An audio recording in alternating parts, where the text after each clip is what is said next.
heart-to-heart talk. Yes. The subject given to me today is Spiritual quest. Spiritual quest.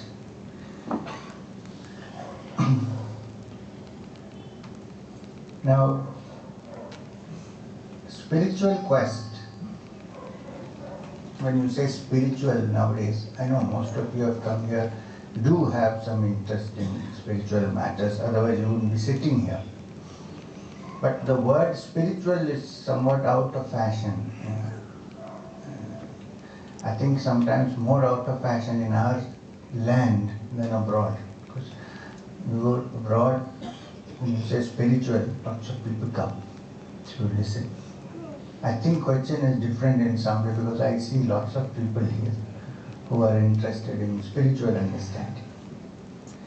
What I want to say is that the term spiritual quest can also be expressed as the quest for happiness. They're not two things. You know, മലയാളത്തിൽ deliberate ആയിട്ട് സംസാരിക്കാത്തതാണ്. കാരണം കുറച്ചങ്ങോട്ട് പോകുമ്പോൾ ഡെപ്തിൽ വരുമ്പോൾ പിന്നെ എനിക്ക് ചില blockage വരും, പിന്നെ അങ്ങോട്ട് പറയാൻ പറ്റാതെ വരും. ഇംഗ്ലീഷ് ആകുമ്പോൾ ഒന്ന് വയ്ക്കുള്ളൂ. അതുകൊണ്ട്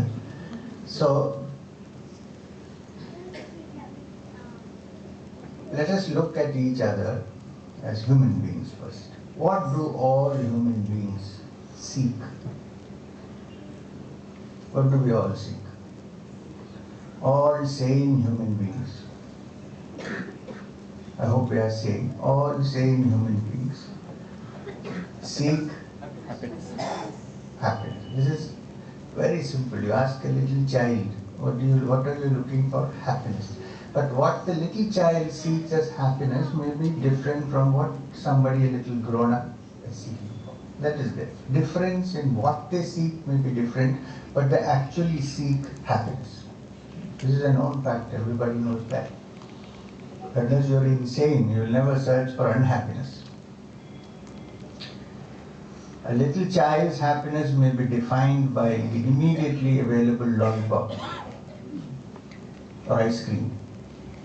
A person who is a little beyond childhood, for them happiness would mean something else, like a good picnic with somebody whom you love. As you grow up, your definitions of happiness keep on changing. Can I be happy if I get this? Can I be happy if I attain this? This is a common fact. There is no need of any philosophy here. It's a fact that we are all seeking happiness in some form or the other. Now, we are saying, when I say we, I am not talking about myself as Nam or we. We. A group of people who, for some reason, have become a little different from most, let's say, to define the meaning of we. I don't know whether we are better or worse than anybody, but that's what I mean by we. We are saying that the seeking of happiness, which every human being, every living being is engaged in, not only human beings, is actually a spiritual quest. How many people will take this from me? The fact is, deep down somewhere, the mind knows, there's a hint that there is some happiness which cannot be touched by any misfortune whatsoever, which whatever be the outward condition of the world still remains in its own happiness, its own state. Deep down the mind actually senses, in a very mild way of course, very subtle way, that there is some happiness in all of us which we are trying to seek outside. It is this search for the inner happiness that is transferred to the search for outer happiness in this world. Because two reasons. One is naturally we seek extrovertly than introvert. Kabir Das, you must have heard of Kabir Das, the great weaver saint of Banaras. He has he's written many dohas, many poems, of which there is one in which he refers to the Kasturi Mriga. Kasturi Mriga is a musk deer. You find them in the upper reaches of the Himalayas, the musk deer. The numbers have been reduced because of human greed. Because whenever they find musk, they kill the deer. You really don't need to kill the deer. But it's a shortcut rather than catching the deer and taking out the musk to slaughter the deer. So I always tell people, if you see any perfume which says musk, don't use it, because I don't know how many musk deers have been killed. Now, the Kasturi Mriga, which is the musk deer, has a little gland under its tail, small gland. When the particular season comes, which is in the breeding season especially, it exudes kasturi, a beautiful fragrance. The musk begins to waft through the air. And the deer can also smell the odor, the perfume. So the deer, not knowing where this smell is coming from, where this beautiful odor is coming from, goes around looking all over the forest trying to find out the source of the smell, not knowing that it's coming from right under its tail. This is the situation. There is happiness, we all know, but we think it can be found somewhere. Now, if you really examine, we all know this, that there is no unalloyed happiness anywhere in the world. Plus, every time we seek and find happiness to a certain level, it again begins to generate unhappiness and we are seeking for the next level. So there is an unending seeking which is going on and on and on. Example, I think if I have 10 crores in the bank, nowadays nobody thinks that way, hundreds, it has gone to thousands. Suppose I think that I have 10 crores in the bank, I don't. This is an example. I shouldn't think that, I think so. But I think 10 crores in the bank, I'll be very happy. What happens? I work very hard. I don't mind stealing, I don't mind whatever I do, I make my 10 crores and I put it into the bank. Now, if I am totally ignorant, I might try to put this 10 crores into the bank without a PAN card and get arrested immediately. Suppose I know all that and I manipulate and I put my money inside. What happens next? The fear of losing it begins. It's a fact. First comes the income tax, source. We all know the happiness has no source apart from what is inside. But they ask for source. And then begins the fear that somebody might steal my checkbook. It could be anybody in the house. And then I start protecting. Why? Because, and then finally I said, this is not enough. If I have 10 more, then it will be good. So immediately you start using the money and then you see that it is finished and it generates more want and it goes endlessly on and on and on. Chartered accountants should know about these things. Now, the fact is, when you watch carefully, since happiness comes very rarely, I'm not saying there is no happiness in the outside world. Sometimes you get snatches of beautiful happiness here and there. And that usually happens when there is not much effort. For instance, you are effortlessly sitting near the banks of the Ganga or near the river. It's a beautiful breeze blowing. You already had a meal, so you're not hungry or seeking for food. And then you say, oh, this is so beautiful. But then, rarely do such snatches or glimpses of happiness come into our lives. Since they are rare, we value them very much. Because we value them very much, the moment it happens, we cling to it. We don't want to let go of it. The moment I start clinging to anything, not wanting to let go of it, it's no more happiness. Because there is this conflict, it's trying to run away, I'm trying to catch it. Where is this happiness out there? So you look at this carefully in life, that we are searching for this happiness day in and day out, feeling that we can acquire it through outward circumstances and outward means. And as you watch carefully, you will see that it never happens ever, except for brief periods, and then again the complications start. And then finally, what happens? We think then that maybe there is something in spiritual pursuit, we could find some happiness. Then we say we'll do that after 10 crores becomes 50 crores, then we'll search for it. But nobody knows when. Our good friend, eternal friend, death strikes, nobody knows. So before we start searching, it has come, and then we are once more back into the earth from where we came. All the search is over. We are saying that the search continues further, but for most people, it is the end. And no more can you get up and look for happiness. In fact, Babaji used to tell me that when people are buried, in the graveyards they write R.I.P. Normally people think it means rest in peace. Babaji said it means rise if possible. No one has accepted the challenge.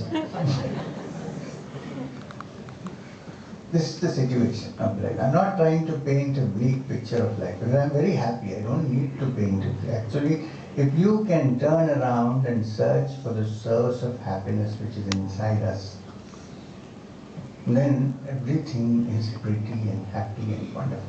In fact, when you find that treasure, which once a great wandering saint in another part of the world, who, if he was born in India, would have been made into one of the avatars, declared, "Lay treasures in your heart where thieves do not break in and steal."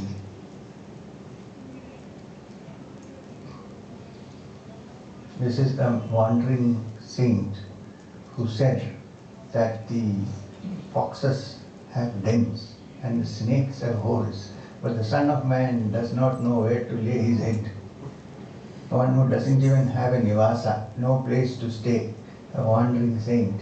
He said, "Lay treasures in your heart where thieves do not break in and steal." Now, this is exactly what the great teachings of Vedanta discuss and talk about. If you would know it, the Upanishads were written, not written, the Upanishads were manifested, came into manifestation at a rough, conservative estimate 2000 years ago. Some people say older, but even at a very conservative estimate.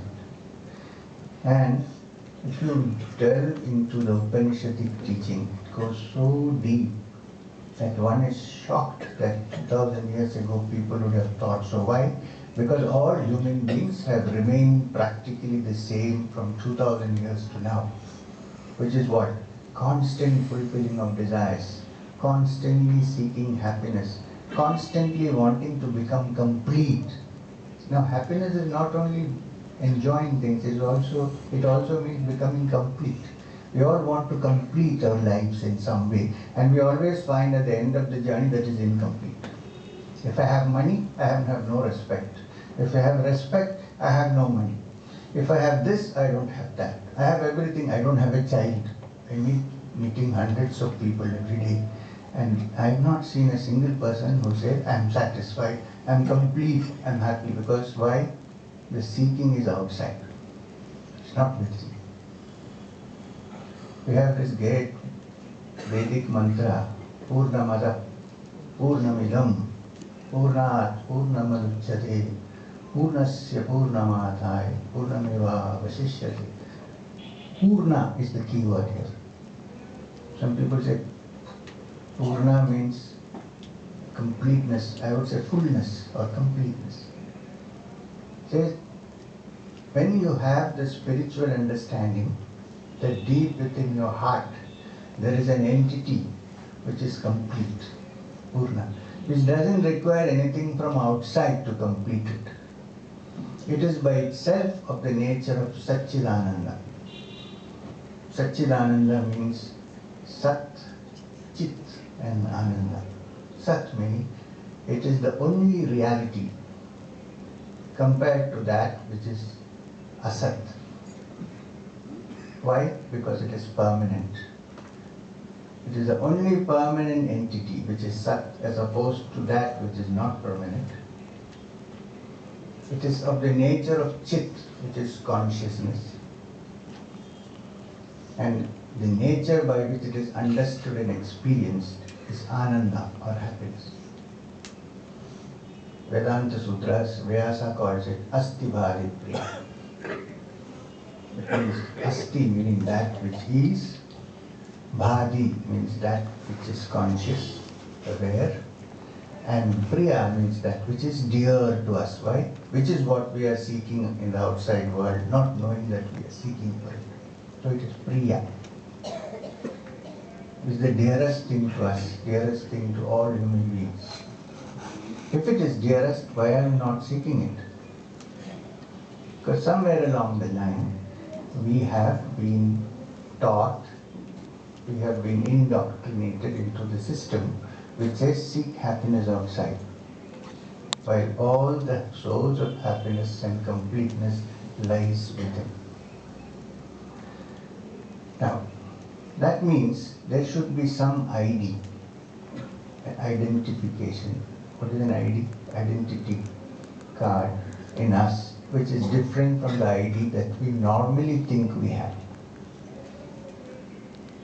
Among the principal Upanishads, there is one from the Samaveda called the Keno Upanishad. Beautiful Upanishad. In fact, I don't know if you know this, that for hundreds of years, the Upanishadic knowledge was unknown to humanity outside a certain small group. The first time when the West became aware, Western philosophers became aware of the existence of Upanishadic wisdom in this country, they were shocked that in a country where they thought people were still savages, there could be such wisdom. Because they associated civilization with wearing a suit. Because somebody wearing a little cloth or a coffin must be an idiot. And that is the kind of thought, Western thought. And who did that? How did they come to know? There was an unfortunate elder son of Aurangzeb called Dara Shikoh, who was not allowed to take over the throne and was murdered. He translated for the first time the Upanishads into Persian. And the Persian translation was carried to Greece, where the Greek philosophers read it and said, what wonderful wisdom in this country where we thought it was all darkness. But the day somebody came to me and said, every Sunday I don't do any work. I said, what do you do?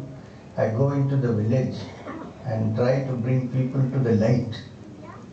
So I said, I think they have an electric connection already there. He said, no, not that. They're all in ignorance. So we have to bring them to the light. They're worshipping so many gods, they're doing this. We should bring them to the light of something. I don't want to say what. I said to him, please take care of your light first. They have enough light for themselves. They don't have to go every Sunday and teach them how to find the light. They're not in ignorance or darkness. This is the concept. So the first time they woke up, because a Greek who read the translation of the Upanishads from Persian, called Dupont, wrote a beautiful translation called the Upanishads, in which all the principal Upanishads are covered. Of course, the first Indian English translation of the Upanishads was made by Raja Ram Mohan Roy. Even before Max Muller, people think Max Muller translated it. So, what I'm trying to say is, why did we come to this subject? The Keno Upanishad. The Keno Upanishad is from the Samaveda. Rig Veda, Yajurveda, Samaveda. You must remember that the Samaveda is so important that when Krishna talks about his Mahimas in the Bhagavad Gita, when he says among the immovables I am the Himalayas, among the mountains I am Meru, among the Munis I am Kapila, and so on. When it comes to the Vedas, he says among the Vedas I am the Samaveda, not Rig Veda, Yajurveda, I am Samaveda. So it's a very important Veda. It is the root of music. The Samaveda is the basis of all the music that we have in this country. And the Sama is not recited, it is sung. Sama Gayanti, it is sung. Now in that Upanishad, in the Samaveda, there is a beautiful Upanishad called the Keno Upanishad. Now the word Keno in Sanskrit means who. WHO, who. Not World Health Organization, WHO.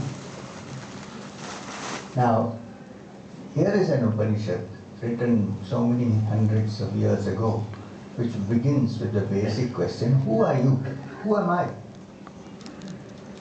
Kene shidam patati prasidam manah, kena prana pradhama pareti yuktaha, kene shidam vacham nimam vedanti, chakshut shotram kaudeva yunakti.